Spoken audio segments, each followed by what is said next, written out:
опасения по поводу возможного наплыва российских иммигрантов в Европу, в том числе криминальных элементов. Подлинное партнерство невозможно, пока существуют визовые барьеры на пути контактов между гражданами наших стран. Глава Еврокомиссии Жозе Мануэль Баррозу тоже заявил, что поддерживает безвизовый режим с Россией. Но есть ряд технических вопросов, которые надо бы решить.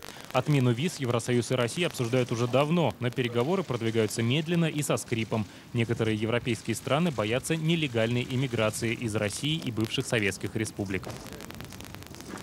А британцы продолжают праздновать. На торжествах в честь бриллиантового юбилея правления Ее Величества Елизаветы II накануне был установлен рекорд Гиннесса.